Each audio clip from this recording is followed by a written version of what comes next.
Welcome to the Scene Snobs podcast. Welcome, everybody, to the Scene Snobs podcast. I'm your host, Mick Manhattan. I'm back again. Producer Paul, he's calling things from the sidelines, so make sure you get your comments out there. We are live every Tuesday night at 7 p.m. And it's a nice chill night. I'm actually having a very good, calm, confident day, and I'm happy about that. And I'm happy to share that with all of you, I guess. I think you guys are beautiful people. And on this journey, I love hanging out with you. I wanted to start off tonight. So I've been, something a little bit newer. We've been keeping up the Quiet on Set documentary and just how everything was involved. A few episodes ago we talked about that, so make sure you go back and check out everything we talked about with it. But they did another episode 5, and it is receiving a lot of backlash, and it bugged me a little bit with that, because the backlash from the fans, it's almost like weirdly shaming the victims that are in there. But also when you watch the documentary, you completely understand it, because this episode was not anywhere near part of the documentary. It did not involve the documentary filmmakers of the Quiet on Set documentary. It was just a reunion episode. It was awkward as hell. And it seemed more exploitive than anything else. And what bugged me about it was there were some really good messages. So I say go back and watch it, because the victims that, had spoken in the documentary that returned, shared a lot of great information. So I just wanted to offer an alternative perspective to that, because I did see a huge amount of backlash against that episode. But at least go listen, because there's a lot of mental health talk, and dealing and coping with these traumas and stuff like that. And I think that those are messages that should shine through, and we should be focused on, even though that was a disaster of a show. So yeah, just wanted to offer a different perspective on. Otherwise, wanted to let you guys know I'm doing really well. That program that I started 8 weeks ago, finishing up my final 2 this week, and yeah, I feel really good. Helps me a lot, helped me deal with a lot of things. So I want to thank you guys for all your support, reaching out to me, talking to me about it. You guys are all amazing. Well, let's get to the movie stuff. Okay, we have some fun topics tonight, and I'm going to bring on the man, producer Paul, who's been sitting on the sidelines looking pretty that whole time. How you doing, buddy? I'm doing good. How are you? Well, I know how you're doing now, so never mind. I am. I'm doing good. I do feel good. I want to say to everybody, thank you again for checking us out. And I appreciate you for our wonderful sponsors of this video, Shopify. That's right. Go check them out down below in the description, but after the episode, and we'll talk about it a little bit more later. But before we get into our first topic, I thought it'd be fun to talk a little bit about what we're doing next week. Okay. Because I just want to give a sneak peek, because whenever we do these mixtape episodes, I get a lot of feedback that people really enjoy. So announcement, we're doing another mixtape episode. Heck yeah. I'm excited for the topic of it. How do you feel about the topic of music from TV shows? I think it's going to be fun, because a lot of my high school years was watching a lot of the big teen shows at the time, and I did pull a lot of decent music from different series. So I think it's going to surprise you more than anything else, some of the song choices that I might have enjoyed. Guilty pleasures, if you will. Yeah, and I want it to be a healthy mix, and we're going to bring on some guests for that one. It's going to be a lot of fun. But I want it to be a healthy mix of not just music from the opening credits. I wanted to be add those, please. Yeah, because that would be great to hear what some of our favorites are. But there's so much good music that has come from TV shows and has been used on shows that so well that I think that should really be covered. Oh yeah, it's going to be a great episode. I think it's gonna be wild, y'all. Guys, our first topic tonight: when does based on a true story in movies go too far? I was happy when you chose this topic, because it's something I've talked to Matt about too many times. Take it away, my friend. I want to hear your opinions on this. So I just feel like I understand that, they definitely state it's based on a true story, but like you said, where do we draw the line? If it's not just making it theatrical, what the story is, I don't think they should even say based on a true story. I think it should be maybe even say inspired by because then it just tells you, oh, okay, they took, sorry for using this as a thing, but a shooting at a gas station or something, and they'd make a movie about it. Just say inspired, don't say, oh, it's based on true story. And if you actually know the true story, you're like, this isn't what happened at fucking all. No. in my well, opinion. no, I mean, I live in that area, and it's funny you mentioned that. I live in the area now. Well, actually, I'm a little bit farther west now, but did live right in the area with the DC shooter hit a few places near 95. And I wasn't here at that time. My brother was here. My wife was here. You know, there's a bunch of people I knew that were living down here. But it just, and then I remember when they did the movie. And you're right. Like it's how much is sensationalized. Right. And for me, that's something that takes a lot away when I watch a movie. Because like when I love getting into movies. You know, like I don't mind if it's not true. You can do that time period or you can do that. I don't give a shit if it's not true. Right. Tell me a good story. Right. You know, The Patriot is a good example of this. I love that movie. It has the right amount of like that sentimental vibe to it, but there's some good action. There's some good like darkness to it. You know, there's like a lot to it that I just really enjoy. Right. And that's the Mel Gibson one, not the Steven Seagal one. Everybody.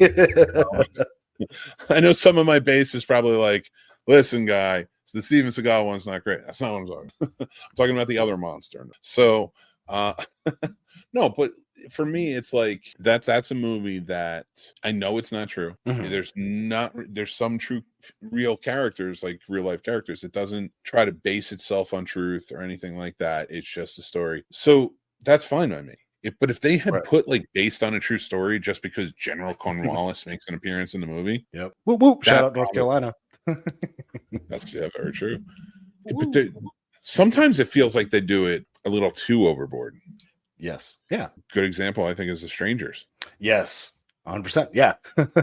One of the biggest sales on that movie was that it was based on a true story. The Strangers came out, and like you're like, I need to read the story. You know, I'm sure it's sensationalized for Hollywood, and they don't stalk like this, but like I got to read the story. And it was just based on the fact that the director was home one night and somebody knocked on his door and asked for somebody who wasn't there. I was like, are you kidding me? How does that warrant based on a true story or based on true events or anything? It's not the truth. No. And in fact, when it's that minuscule of a thing, I'm calling bullshit on all your stories. I'm just going to call you liars from now on and say, that didn't even happen. I bet you stole that from somebody else. Somebody else told you, hey, guess what? You hear Doug? Doug's dead because somebody knocked on his door and asked for somebody else. And then they came. How would we know that story if Doug's dead? What are you talking about? What are you talking about? 7-year-old. And then that guy took that story and then made another movie. Instead of based on truth. Another ridiculous horror movie that claimed it was based on a true story is Bye Bye Man. And I was like, what the fuck is this? Oh my God. Absolutely not. Like I think a husband went crazy and ended up like he did like kill his family, which isn't cool, but that was the only part I think that was actually true. Everything else was fictitious, and I was like, okay. Wait, which movie? Bye Bye Man. Oh, you know what? I don't know why my mind immediately went to Amityville. I remember you saying Bye Bye Man, but like for some reason my mind immediately went to Amityville when you said it. You know, it was, right. Oh man. I did see Bye Bye Man. No. Yeah. No. If it's based on true story, I want a movie like Patriots Day. Like it's theatrical because you added Mark Wahlberg and his kind of backstory, but all the events add up and were correct for the most part. You know, I get they had to make it theatrical. Or what's the other one they did about the Atlanta bombing for the Olympics? Richard Jewell.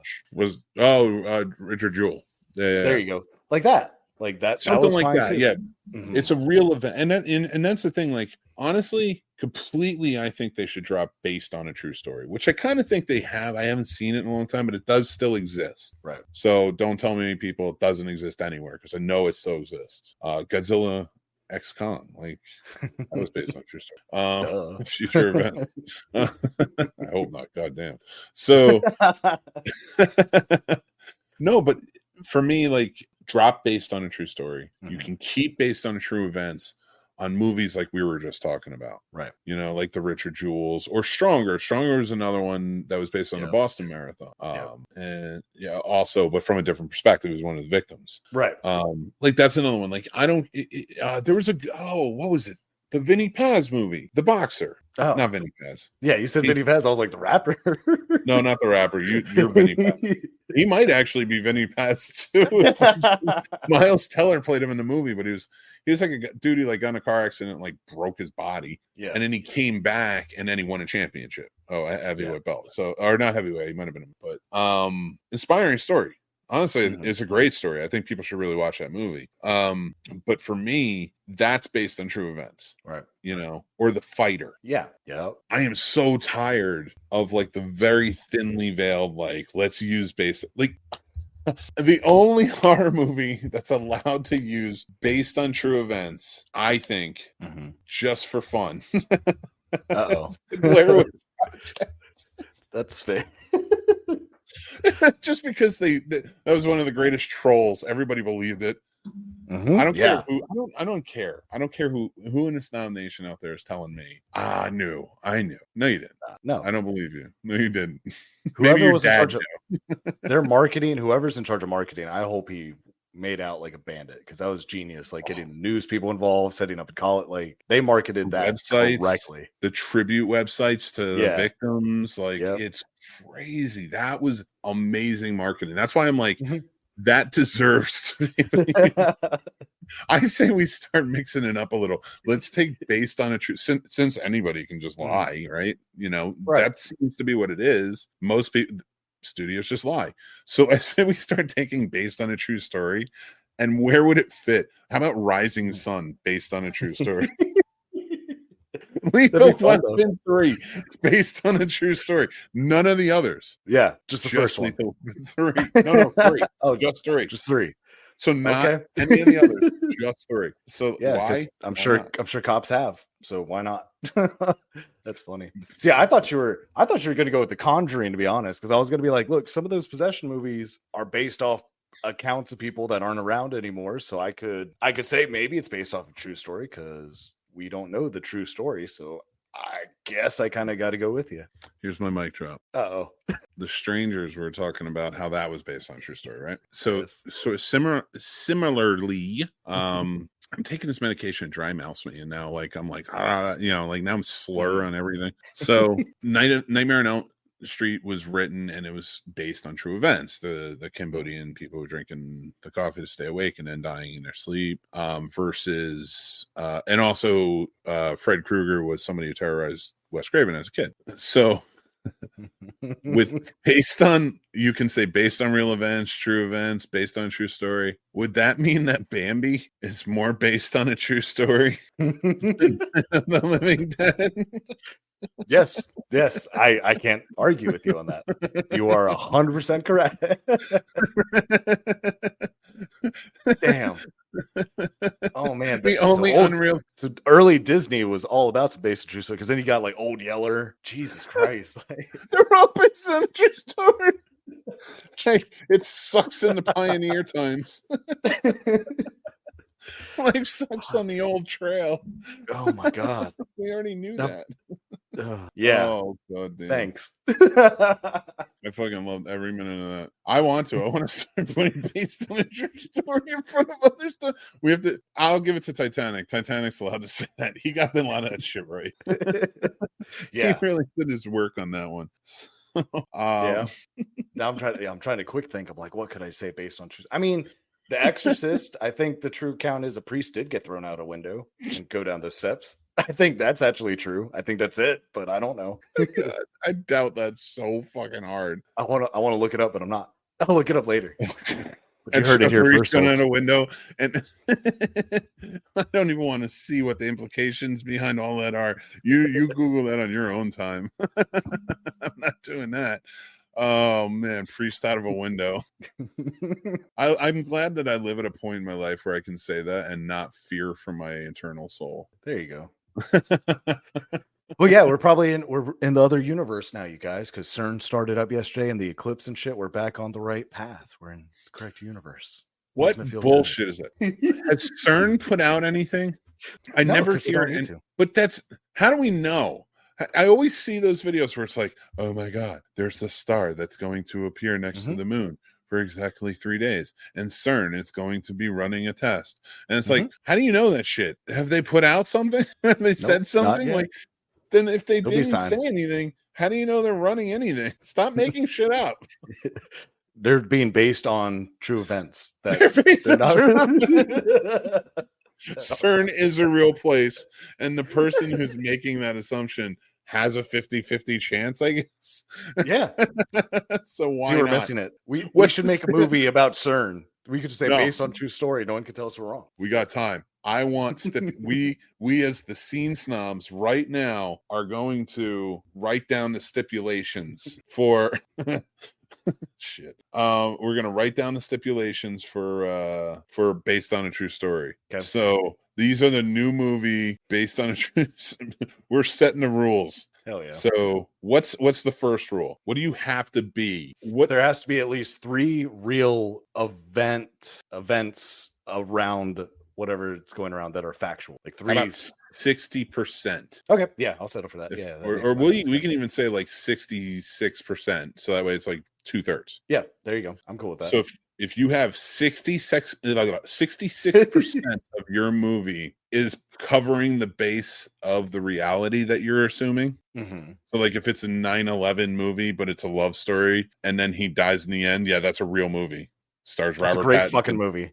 Go Why find do it. you hate it? Why do you hate that movie? It's Because so good. it's pandering bullshit. It's pandering. The only reason That you could have give a shit happened. about that movie, if you took him dying out at the end in the World Trade Center at the bomb and the planes on 9/11. I don't know why I made that motion. Jesus Christ. I'm not, like I listen, I don't say this lightly, but I'm thinking this movie pisses me off. See, you get me there. Because it does Every time. exactly that. It does exactly that. It pisses me off for that reason. Not because I'm like some holy, like we have to revere everything about everyone and Right. everything. But 9/11, that's special. Yeah. Right. Like that to me, I don't understand why people are like, well, people are forgetting. No. We should never forget that. Right. How are we never learning from that? But whatever. And that's not what I'm talking about here. We got to that point because of this pandering bullshit movies that did that. I think World Trade Center with Nick Cage did a good job. That was a good based on a true story movie. Mm-hmm. It was heartwarming. It was good. It felt like the conspiracy ones. Oh, fuck you. The go back to your flat Earth caves, and then and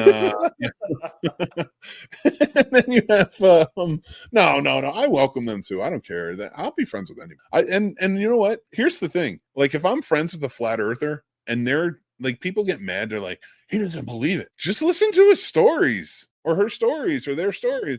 Like, who cares? I don't have to believe it for them to tell me about it. I listen to people talk about Jesus and Christianity all the time. True. Why can't I listen to somebody be like, dude, I live on a flat piece of land? Mm-hmm. Cool.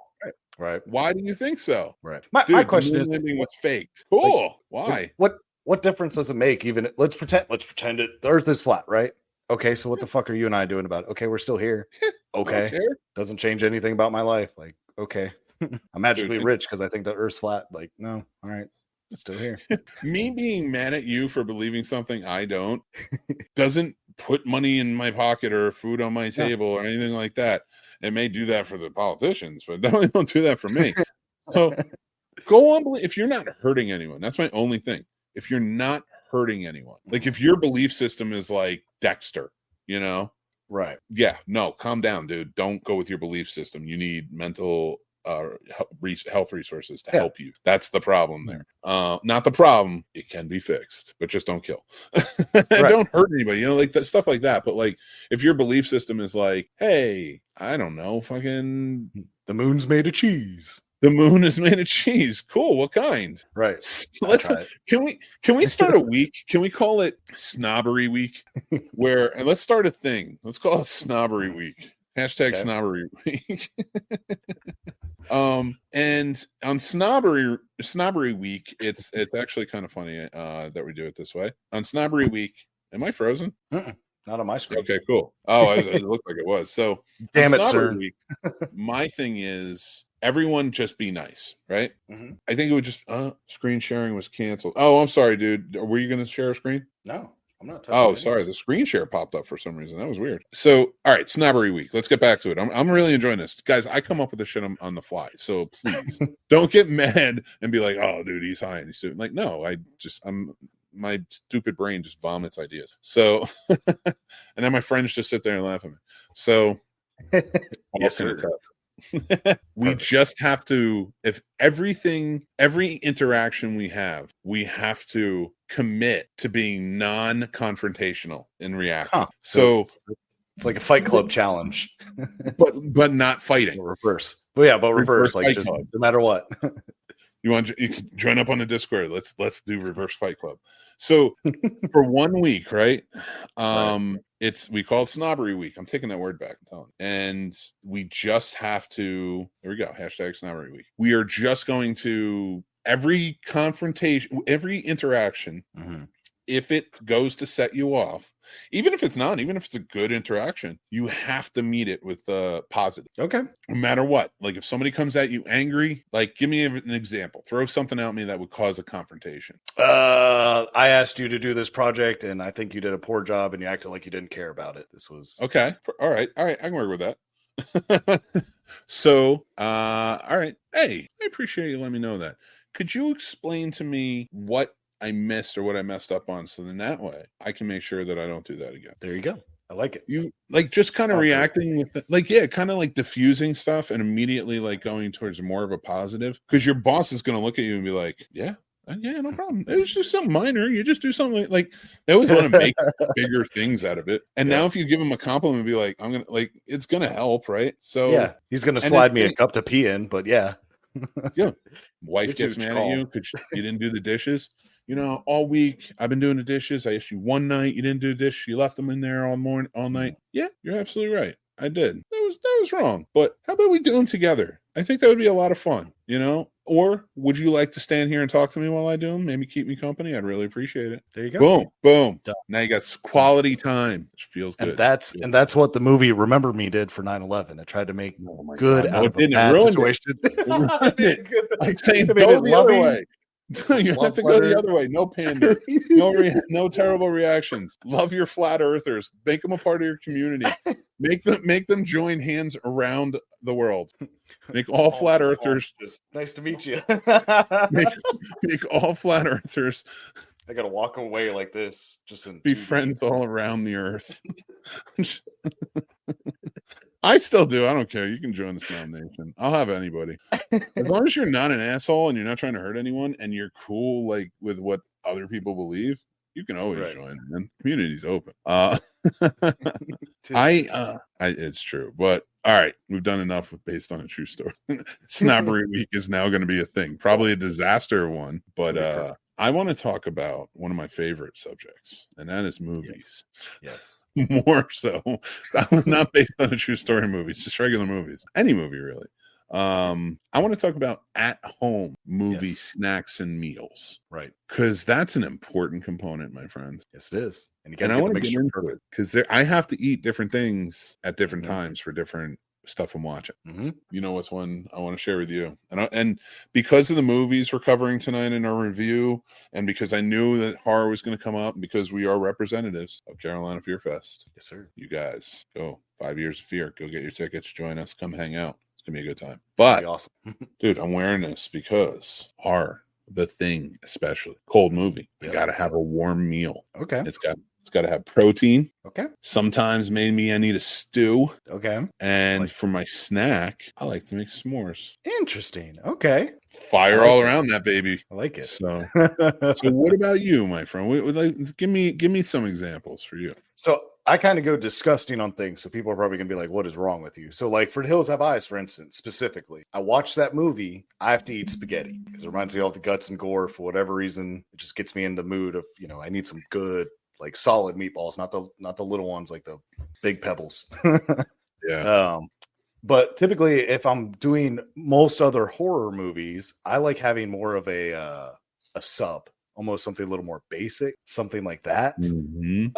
That's always going to be followed with a sweet tea. And then as far as a snack goes, I need something smaller, like a bunch of crunch or some goobers, something light like that. But if I'm watching a comedy, that's where I pig out. So that's the feast. That's where I eat some good steak or something like that, and we got chips out and pretzels and cream Ooh, cheese. All we types of changed things up a little bit. You and I are a little different. But snack I wise, like it. period, when I'm at home, there's always going to be ice cream because I'm lactose intolerant. So at the theater, I can't be doing that. But at home, got the bathroom right there, bro. No problem. Yeah, Just saying. get it, man. All right, I got a little. Well, before I just get started, I just want to say thank you, Matt, for joining in, and Derpy. Derpy actually, before we get to Matt's, he was covering some of CinemaCon. He said it was happening right now, and I guess the Crow remake was delayed. I'm not going to boohoo over it though. Matt, I wanted to point out because he was talking about the last one. The issue is that I'll convince other low IQ idiots and goes against all the science proof. It dumbs down society. No, sir. I do love Yes. It is ironic that you did misspell society. I love you. I love you, man. And then exterminate flat Earth. That is wrong. Stop being a Dalek. Don't be a Dalek. No extermination whatsoever. I agree, Matt. No. No, we gotta enjoy them. We gotta meet them. I don't know why. Who cares? There are people out there who believe the sun is a god, and we don't give a shit. We're like, no, that's old world stuff. It's the new world stuff that we're so afraid of. Like the people who are like, I want to meld with technology. It's like, wow, you're weird. What? Oh, well. I mean, I know someone that sun worships. He literally will close his eyes and stare towards the sun for an hour every morning. Just an odd thing in my opinion. That's it's interesting.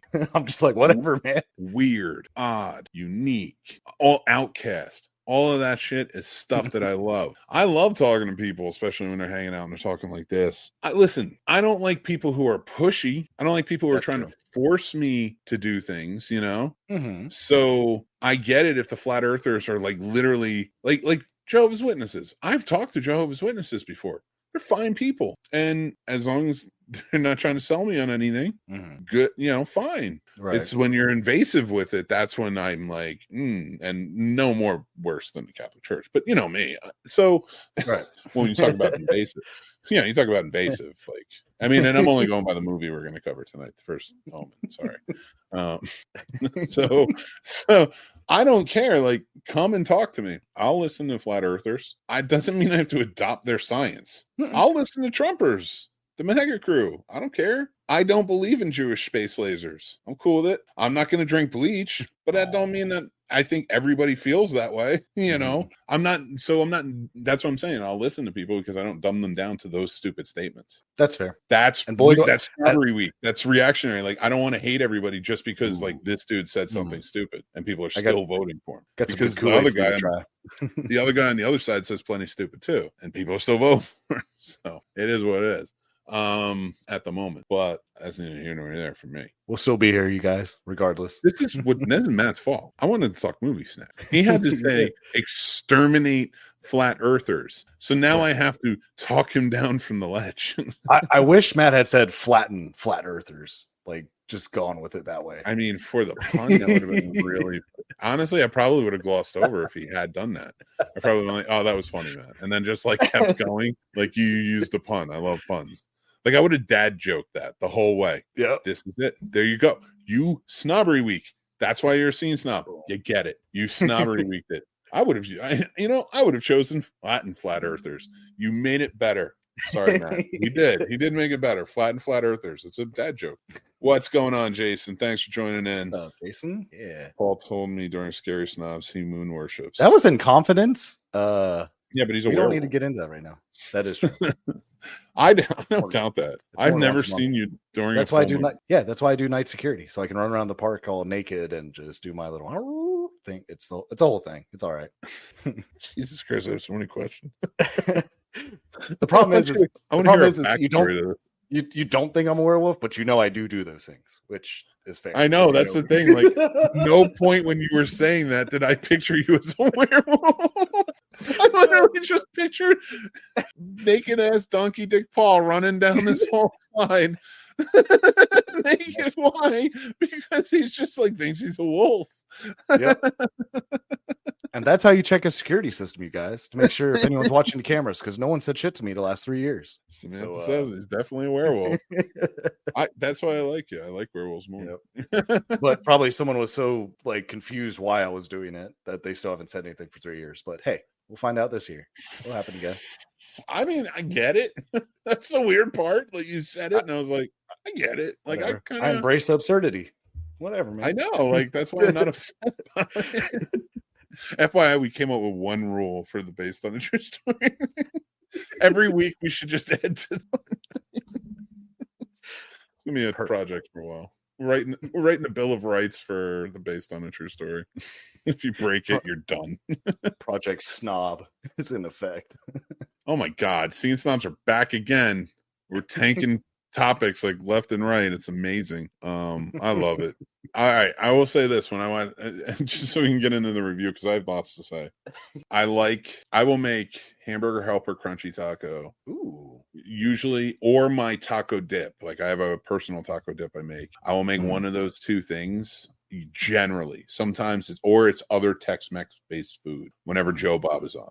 Oh, okay. I just get in the mood. I like that, style of it and stuff. Again, people who align differently than me, and I love talking to them. So I'm just pointing out all those little things to my werewolf buddy here and all of you podcasting. It is so cool to have. We might have to change your name. I might have to change it from producer Paul or add, or it's either subtract or add. Producer Paul the werewolf. Just call me the Wolfman. I'll start to change my voice. Next time Mick, I don't know. I want to get you the little wolf ears from Great Wolf Lodge. Yes. And that's like that being you, that please make that a part of your image for the show. Producer Paul the werewolf. Okay. If it makes you feel, I'll wear them too. Heck yeah. And then you can just be like, he forces me to wear them. Like, that means we're going to have cousin in the wolf. That's going to be at Carolina Fear Fest. That's there dressed as a wolf every year. I'm in. Let's do it. We got to get the wolf next to the wolf. And I don't know who they are. I'm getting you wolf ears. Okay. I'm getting you wolf ears. Just be aware. And I promise you, it's not to make fun. No, give me a wolf hood because then it comes with the little paws with the claws. I like them. I love the idea of you being like the Wolfman or something. Paul the Wolfman. I'm ferocious. Why does your Wolfman sound like a kitty cat? Because I'm embracing the snobbery. I'm not trying to kill you. I'm just trying to love you. You're doing great. I'm not mad at it. You're making me feel so much better. And I was already in a good mood. So like you're the happy Paul the happy werewolf. Yeah. I love it. It's the best. I knew I loved you. You're my kindred spirit because I love werewolves. Yes. So all right. So I do that. Generally my snacks though of choice are like usually nachos. I like to play nachos or something. Do you do a homemade dip or a certain dip? There's a great place, and I'll give them a shout out. It's a place called Frizzles. They have great dips, that they make, and I go and I get them from there. And then sometimes, like I'll make like my taco dip is my taco dip, so I make that, and I make a good French onion dip. Okay. So so stuff like that I don't mind making, but generally no. Mary makes some dips though that are pretty good. I did start following a thing that gives you the recipes for all your favorite dips. Ooh, that's pretty cool. All right, since we're talking snacks, what's your favorite dip with what? Ooh. I'll start us off for me. I love onion rings, by the way. I love beer battered first, but I don't mind a breaded. And if they're kind of overly done, like I like them a little harder than I like putting things in my mouth a little harder than softer. So sorry, that's got away from me. So that's why your mouth's dry. It's a little salty. All right, trailing off real quick. I was watching Golden Girls last night. Oh, they had the greatest fucking ejaculation joke all time. Oh, what'd they say? Rose picks up the phone and it's a friend of hers from St. Olaf, and all she goes is like, "What are you trying to say? I can't make it out." Oh God, oh God, oh God. Oh my God, I gotta go talk to Miles. And then she hands the phone to Blanche. Oh no. Oh, she goes, "Oh God, it's raining?" And then like she hands the phone to Blanche and runs away because I guess it's a superstition if it's raining, something, you know, saying all of you, I got to go do something. And so Blanche picks up the phone and goes, sounds like it's pouring. I'm like, immediately I had a flashback that I watched that show with my grandmother. Oh, I've watched that show since, and I think I just never, don't say, oh, like that was weird. No, it's endearing. Like I feel that. Is Like, it oh. after I just made an ejaculation joke reference? Hey, whatever reminds you of people you love, you know? She used to laugh at that shit all the time. It weirded me out to think about that now because that was like the second sex joke in that episode. And I'm like, they're going hard. I don't remember it going this hard. See, now I need to watch the Golden Girls. I know that'd make Matt happy because that's one of Matt's favorite shows. It's so good. It always is. Every time, every episode's a amazing episode. I said out loud, that's weird. Which part? We said a lot of weird shit in a very short period of time. We're embracing the dude. I'm in full effect. Mick Manhattan is back again after just doing this program. Yeah. I feel absurd again, man. It feels great. I'm pumped. I'm having fun. This is a fun conversation. Dude, fucking snacks, real quick. Dips. We were talking about them. Have you ever had Zaxby's? Yeah. Zaxby's dip with any chicken is great. I love, if I have to go with a barbecue sauce from a fast food restaurant, like a dip. And I'm saying if I have to, if I can go with my own, like going to other places like at home made stuff, I will. I prefer that barbecue sauce, but I will go with like oh my god, it's so good. But McDonald's probably is my favorite. Okay. Out of the fast food. And only barbecue sauce. Okay, they're tangy barbecue. Yes, sir. It's pretty good. Don't sleep on Wendy's. That's fair. Yeah. And sweet and sour sauce from McDonald's is pretty bang too. Yep. I have to give a shout out though. My favorite dip with chip is Matt makes this killer at home chili in a crock pot. And you eat that with some Fritos chips. Fuck. Like it's like crack. And I don't eat half the shit that's in there because I hate onions and I hate actual tomatoes, and I know he has them in there. No problem. I was listening to your story, and then Jason had to put this, all for your grandma and the sex. And then it reminded me of another story. And I'm a little conflicted. I don't know if I should tell it. Please don't. Save it for the next episode. It has nothing to do with my grandma. Well, that's not true. You're going to, oh shit, you are your own grandpa. Oh, go ahead and go with it. No. Here we go. No. Yes. Nothing like that. Nothing like only my grandmother's place. God bless. I told you not to do that at gravesite. No, not that wrong place. You're welcome.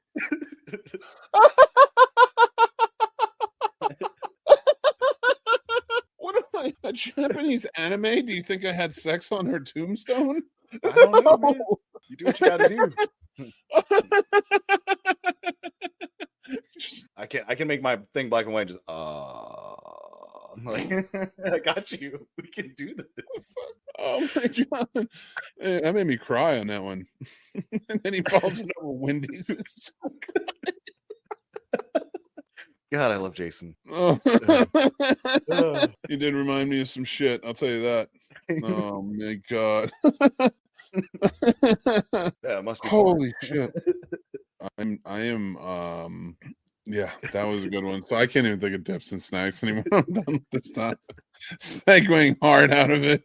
I'm veering so hard out of this topic. That one. Yeah, anyway. It always starts with a laugh because it comes right in at the heel of the podcast part. Oh my god. Well, oh fuck. I didn't say that. I only put our ratings. I didn't get the thing with the poster for the movie. So we're gonna talk about Monkey Man first. On this episode, we got a really absurd. Brace the absurdity, baby. That's what it's all about. We got really absurd, so that's why we're laughing. But we are reviewing tonight Monkey Man, from producer Jordan Peele and new director, and written by Dev Patel. We'll talk about that second. We're going to talk about the first Omen first, and that one gets interesting. So this one is a prequel. It's getting the Exorcist treatment, as I call it, the Omen franchise, and it's getting a prequel about the mother of Damien, who may or may not be at an orphanage or a nun. And I say that not lightly because this movie. Before we begin, we will be spoiling a little bit. We try not to go too hard. If you've seen it, great. If you haven't, you don't want any spoilers, we get it.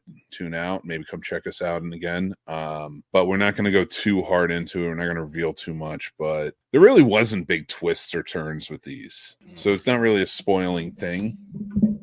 So the stuff, in my opinion, that we could spoil, like the cool death scenes, stuff like that, we're going to spoil those too. So, we may. So just deal with us. But let's talk about the first Omen. So you have a lot more to say on this than I do. And that's probably, and I'm still long-winded. So I want you to finish this one off. I'm going to just go real quick and say, I think this was the most needless movie I think I've ever seen. It was pointless to a point where it's like, I did not need this story extended whatsoever. You could have just retold it. You could have done it. It could have been done really well. In fact, you could have made the prequel interesting. It could have been really interesting if it tied in together, or just stop trying to like reinvent the original or retcon or do this. Like, why not tie it in? Like, I think at one point, I think I fixed this movie at one point with my hypothesis where I thought she was the nun who was taking care of the little girl who would go on to become the mother of Damien, or she was going to give birth to Antichrist, rather. The nun, I thought it would have been cool if like she ended up being the nanny who hangs herself, because has a direct contact. They reinvent that scene in this. Stupidly. I'm sorry that it was. I mean, the visuals were cool, but it's like it was kind of pointless. I was like, why you're selling it? It's kind of like how Star Wars fucked up the prequels. Like, you're going back there and you're trying to force us to like something, and it's just not there. Just give us the stuff that we like, and tell a good story, which none of which they do. So that really bothered me. The visuals are cool. Again, like there's some death scenes. There's one with the stainless glass and such, and two priests, Charles Dance being one of them. Thought it was really well done. I really liked it. The way they played it out. There's just some really cool stuff here that amounts to nothing in this whole bubble of a terrible movie. I really have a very big problem with the subgenre of like Christian-based horror films. Mostly they're the exorcism films that involve religion. Yeah. In a major capacity. Like there are some movies that are doing it, to my understanding, Late Night with the Devil, and other movies like there's where it doesn't have a religious component, but there is possession involved. So remove those. I'm not saying possession films. Right. I'm saying Christian or religious based I'll just say Christian based like horror. Stuff like that. Honestly, at this point, give it to Christian screenwriters, Christian-based screenwriters. Right. Go for it, and go for that Christian base. Like the Christian base has a huge movie industry on its own. And when I say huge, I'm not saying slouch. You may not agree with the messages or whatever, and I'm not even, I've seen some. I like the sentimental ones, not bad. The tear jerkers, I don't like the ones that like make you feel like it's the apocalypse if we take your guns or something. And it's just as outlandish as the other side. It's just like it's just too much. But like the football ones and stuff, like, listen, I like it. I dig it. It's fun. So stuff like that, and it's the same with like those Hallmark movies. Like, I don't like those movies, but I'll watch Jesse Stone all fucking day long. Let's do this. You don't know what I'm talking about. That's your problem. Go watch Jesse Stone after the show.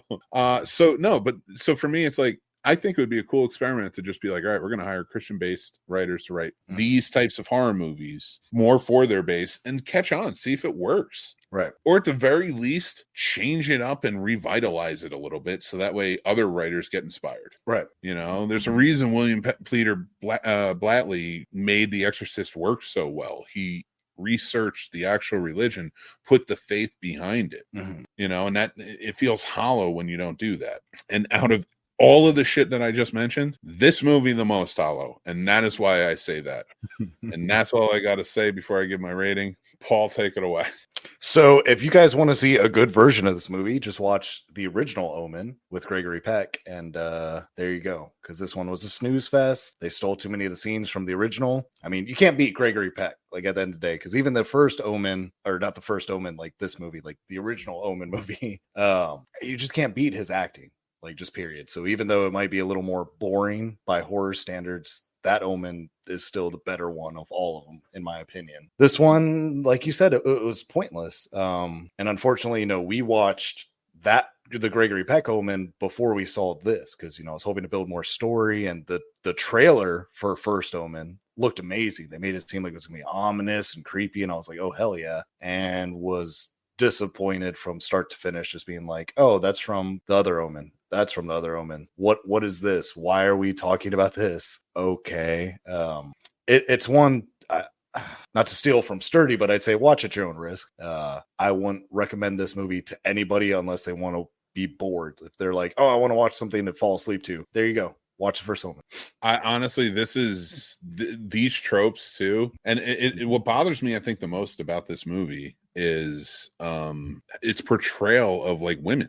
Yeah, it's own, and for the reason is the unbelievability of it. It kind of takes the humanity out of women in a weird way. Yeah, and its characters. Yeah, and it's trying to force a different narrative of what the original was, and I think that's what it was. It was like, you're trying to make this societal, but you're not understanding the reason people like the Antichrist story. Right. So when it comes down to it, it's just kind of like, all right, so what do we? And I don't know the director. She's a female filmmaker, she wrote it too and stuff, but like, this didn't feel like it felt more formulaic in tone to what we see, how women are portrayed. And like, now get mad, whoever wants to get mad at that statement and be like, but look at so many great horror movies with female leads where they're written so well. And that's especially in recent years, where you get some really cool stuff, especially from younger actors. Like Totally Killer was a really good one. Lisa Frankenstein, stuff like that, where you're getting these really strong female characters that are enhancing the story of the movie, of the narrative, within the movie. And that's what I'm talking about when I say this. Right. These characters did none of that. They were kind of pointless. They were they're almost like these useless tropes that have been, so far gone, you just want to get away from them. And that I just had to kind of drop the hammer on that. I just really did not like this movie. Same. Our ratings for this are 2 out of 5 for both. Yeah, we got pretty similar minds, I think, when it comes to this stuff. But yeah, we're going to talk about Monkey Man. Heck yeah. And I wanted to say this because this is another one that was so different. It took sort of a subgenre within itself, one that you would put like maybe the John Wicks in, and the stuff like that, the Mr. Nobodies, where you kind of get these like characters you would not think are badass, right? But then they have this badass story to them. And what bugs me about the rest is like Mr. Nobody and John Wick in particular. They think it's interesting to leave their backstories out, to leave them haunted. It worked in the first John Wick, and then you tried to expand in every other one, and I just don't think it worked. Gotcha. I didn't mind the world building, but it was too much. I would have preferred you build an anthology out of this than just focus on the one guy. Personally, that's just me. He could still be there, right? And he could even be in the head of it, but now you're building on a whole world rather than just focusing on the chase on him or something. I don't know. I'm not going to get into that because we're focusing on Monkey Man, and the reason I come back to that is that's what they gave you in this. And I really think the backstory that they added to this enhanced it so much. Yeah. I really enjoy it because I love that he's not a great fighter in the beginning. No, at all. He sucks at it, but he's good at getting his ass kicked. Yeah, he can take a hit. No problem. Yeah. But he sucks at fighting, and that's how he makes his money. And he's like got this whole revenge idealistic plot against the guy who killed his mother. Well, you assume they never really say his mother until a certain point. I mean, you do get there fairly quickly. I'm not saying, but like in the beginning, they don't immediately. You just kind of assume it is because he's a kid. Right. So like, again, there's no twist there. But to find out how the society plays into it, I really love this movie.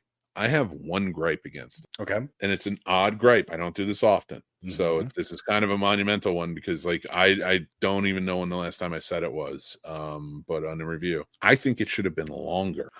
I think it should have been longer, and I think it should have been in the back half. when he Yes. finally is trained and when he takes the money and he goes to make the fight to get more money for him so they can pay off, and they start cheering Monkey Man. I thought they should have made Monkey Man, like, he doesn't take the mask off by that point. He's basically Batman at this point. He's still gunning for revenge. He wants to kill, but now he's taking down the corruption little by little. He's kind of like Deadpooling it a little bit to get to that final killer, but he's taking out the business along the way. Right. I thought, or Old Boy even would be another good, sort of parallel. I thought if you made it a little, and you don't have to go too long, you can montage that. Right. I'd say you can add maybe another 20 minutes to this. And if you added that story where, like, these guys feel the pressure because the Monkey Man is tearing their business down. Yeah. We need to go on the hunt. And then that's when he decides, I'm going for them. And then it turns into like that raid type scenario where he's going up the castle. Yeah. And that should have been longer, in my opinion. Yes. That was too long, in my opinion. Here's a weird, I know this is where my brain gets absurd, but that was too long because they didn't have that longer story. Right. Of him bringing down sort of the corruption along with it. Because by the time he dies, he takes off the mask and kills the guy and he dies. And yes, okay, I know I ruined the end, but like, it's beautiful. Like, that isn't the thing that you should be with, because there's more to it after that. And it's fucking beautiful, and it's one of the most. And Dev Patel, keep making movies, man. You're a smart dude. I really like your imagery. I really like the sound to this. You had a great sound in this. The music, the music was fantastic. It was like it was like Janice was in there. I think the Doors was in there at some point. Like, all this different music, but it had like this very India-based music background, like the culturally. It was like, but it was the singers. Yeah, I love that. Yeah, I thought, and it's such a great. I went into this movie like, I'm not really interested. It's another John Wick.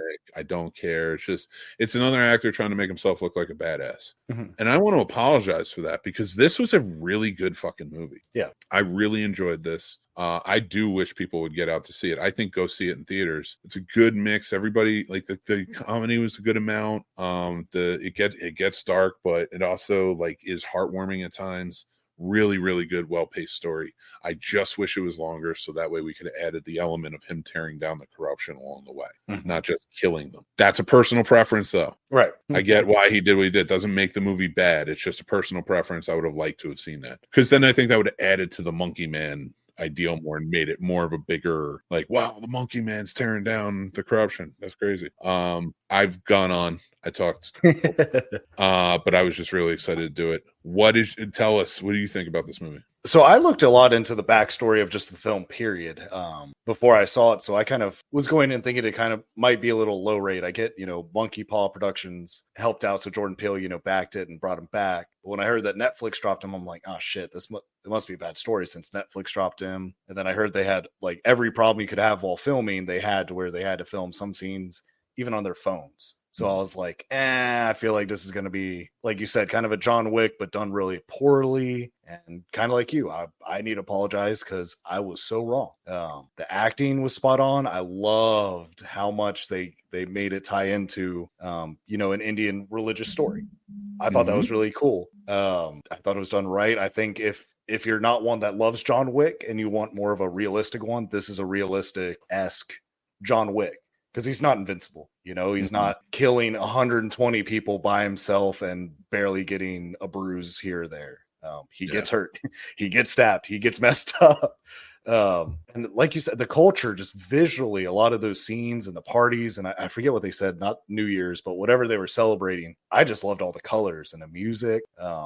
I like that he paid homage to that community, because I think that shined a light on that community, because now I want to know more about Indian culture and look into that a little bit more, just because I was like, this was an interesting story. I liked how that one, I guess, religious tale of Monkey Man was the whole basis kind of him and, the villain in this. And they tied it all together, and I thought it was done beautifully. 100%. No, please continue. I really want to hear what you say, but I 100% agree. I wanted to pull it up again because just some information on it. I want to see how it did in the box office this weekend, because I have to tell you, like, you could continue the story. You could, I said he died. That's not necessarily true, right? So like, because there is also a lore there that can he die? Right. And they play into it really well. Like, that's what I love religious movies like this. when there's a Mhm. religious basis to it, because it's not force feeding anything, but it's telling me about the culture of your religion. Right. And that makes me want to read up on it more. Right. I'm telling you, like the Christian PR people need to like create a culture where you're like enticed to come in and like be like, I want to learn about this more.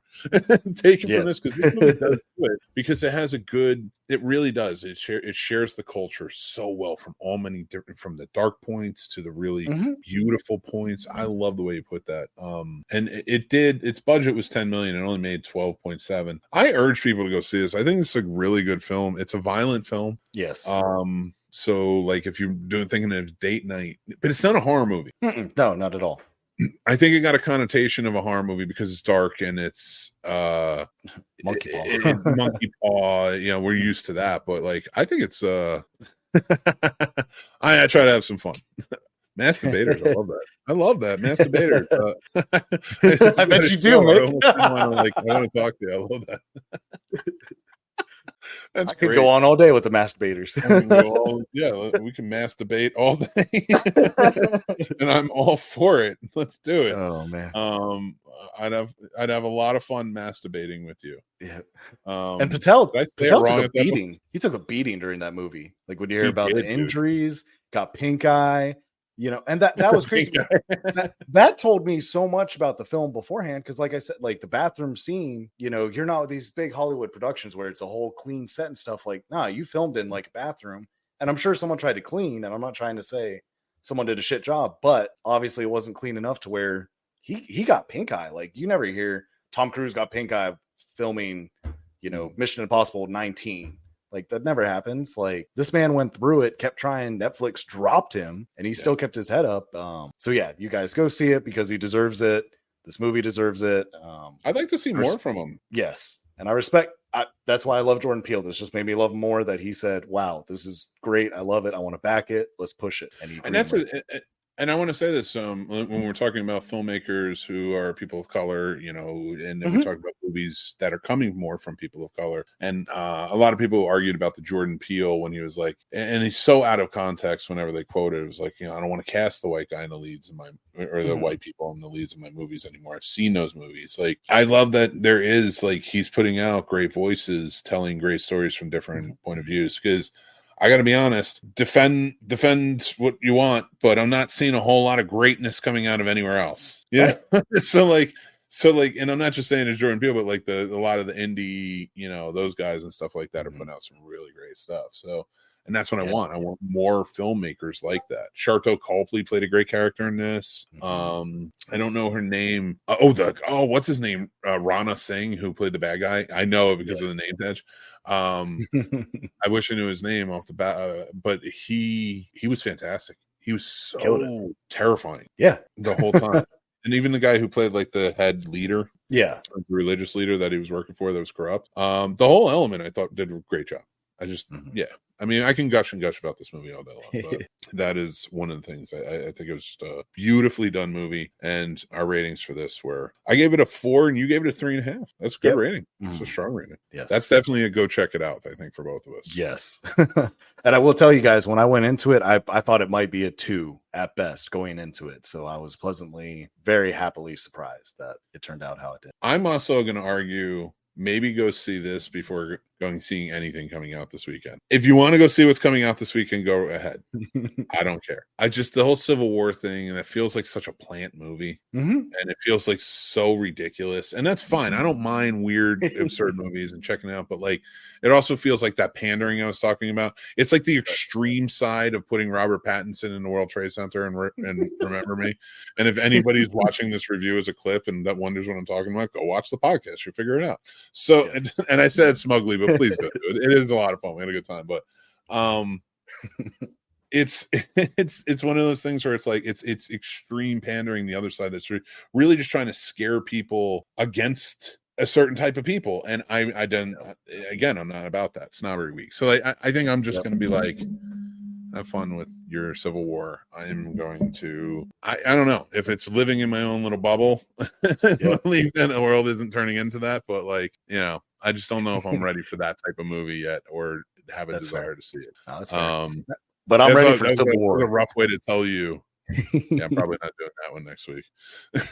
but, but I'm gonna see. but I live in the Bible Belt. That would be a good go see or stream. Ooh, yeah. Ooh, I like. Yeah, that'll be a fun one.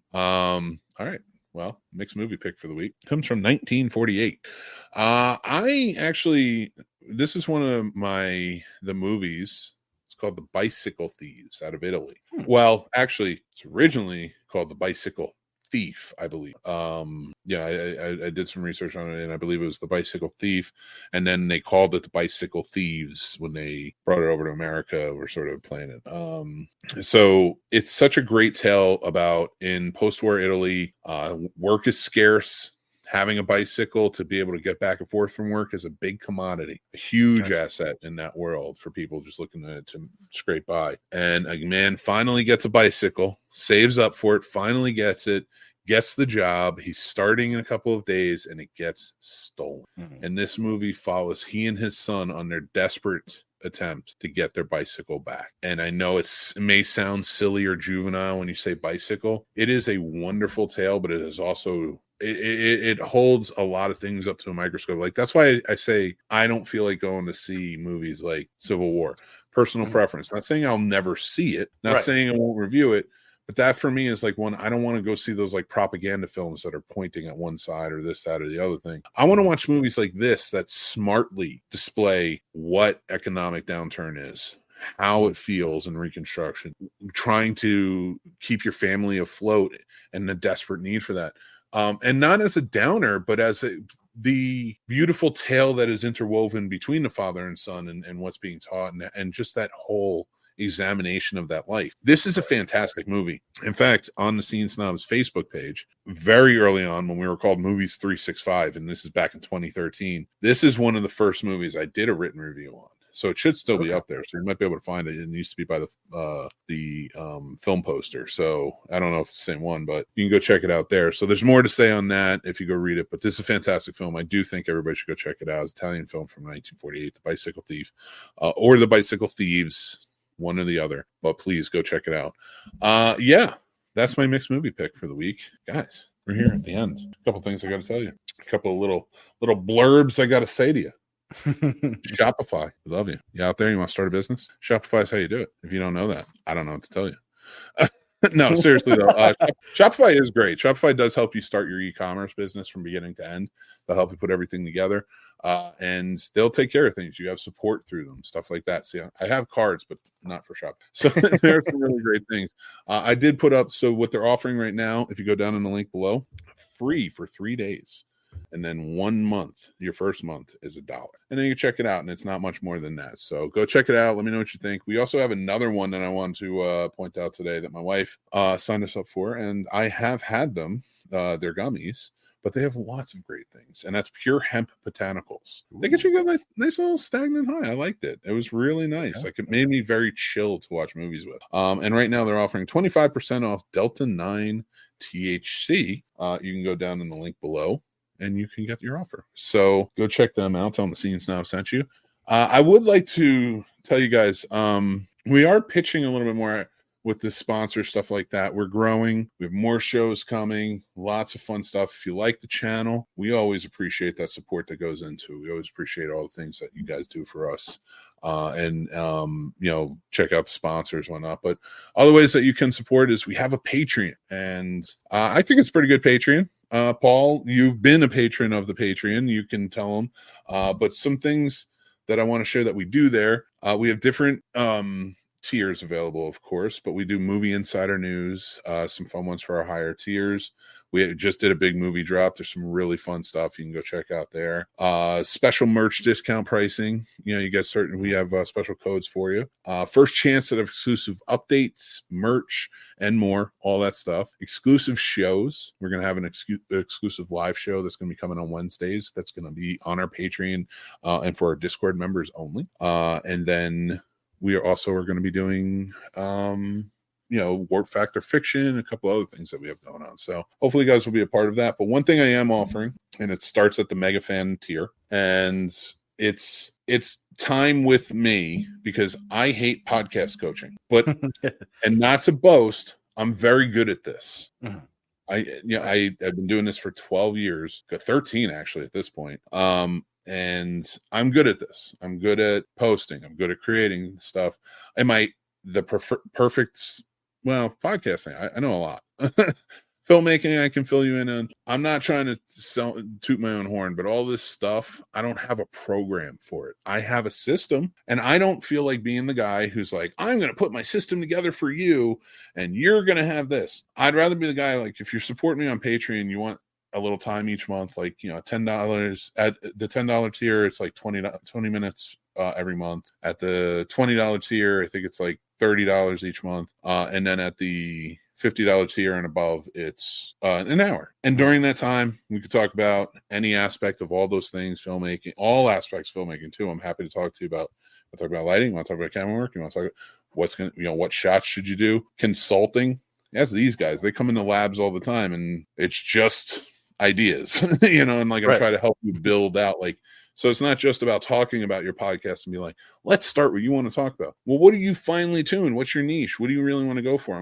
It's like when you meet a really good tattoo artist and they sit you down and they go, I don't want to do an infinity symbol on you. I'm an artist. You want to go to a tattoo peddler, go for it. And this is me. I'm literally verbatim, quoting a tattoo artist, not myself, but like, it was like, very funny situation, but also at the same time, very true. Like, I spend all of my time doing this. This is why I am who I am. This is why I do what I do. And it's the same thing. Like, I want to help you with that stuff, but I don't want to sell you shit.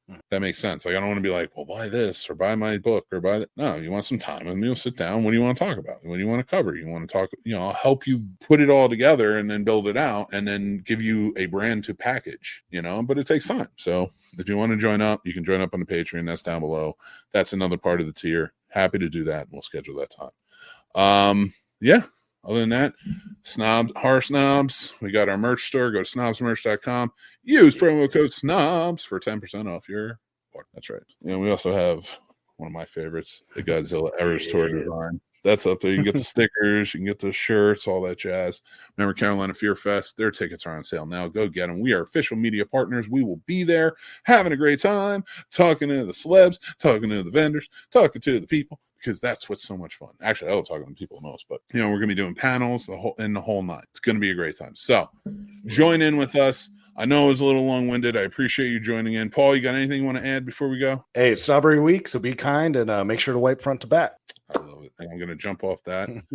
He's absolutely right. Be kind to each other, because that's important. Stay classy. Take care of yourselves, because that is also important. And we will talk to you next time. Bye, everybody.